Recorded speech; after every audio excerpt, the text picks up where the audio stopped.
झारखंड विधानसभा में आज वित्त मंत्री राधाकृष्ण किशोर और बीजेपी विधायक सीपी सिंह के बीच तीखी नोकझोंक हुई।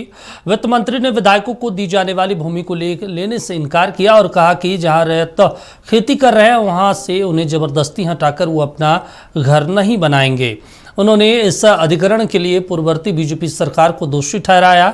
इस पर सीपी सिंह ने कांग्रेस पर निशाना साधते हुए पंडित नेहरू और इंदिरा गांधी का जिक्र किया। तत्कालीन सरकार की ओर से कि विधायक और सांसदों के लिए जमीन चाहिए, तो आनन फानन में जो भूमिहीन वहां पर कब्जा उनका था, वो वहां खेती कर रहे थे, बिना सो कॉज पूछे हुए तत्कालीन सरकार के प्रेशर पर जमीन की बंदोबस्ती रद्द कर दी गई महोदय। लेकिन जमीन पर उनका कब्जा आज भी दाखिल है। मैंने काफी मेहनत किया है। ये फोटोग्राफ्स है उस जमीन की जहां पर की जो भूमिहीन है वो आज भी जमीन पर खेती का काम कर रहे हैं। महोदय, मैं इतना कहना चाहता हूं कि हम हो,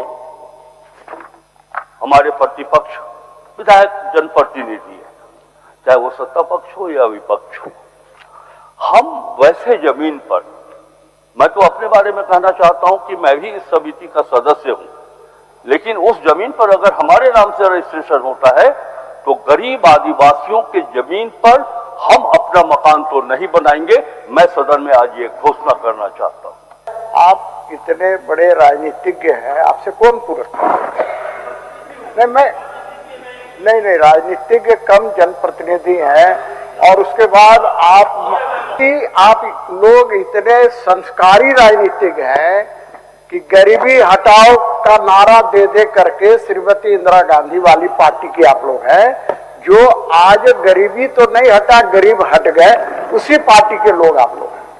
मानिए अध्यक्ष, मैं कोई सवाल जवाब नहीं कर रहा हूँ। इंदिरा गांधी अब इस दुनिया में नहीं है, हमारे बीच में नहीं है, लेकिन आपने नाम लिया उनका, तो मैं बहुत ही गंभीरता के साथ ये बात कह रहा हूँ कि अंतर्राष्ट्रीय स्तर पर जो भारत की किरकिरी हो रही है, अगर स्वर्गीय इंदिरा गांधी होते तो ये नौबत नहीं आती, वो विश्व को बतला देती कि भारत की हस्ती क्या है। सुनो यार, अरे सुनिए ना, एक मिनट सुनिए।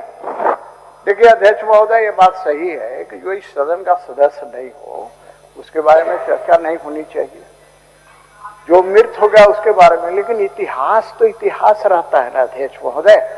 पंडित जवाहरलाल नेहरू ने हजारों किलोमीटर जमीन चीन को यह करके दिया कि मेरा सर में बाल नहीं है, तो वहां कुछ नहीं उगता है, तो बाल ये दे दिया, चाइना को दे दिया, उसी पार्टी के लोग हैं।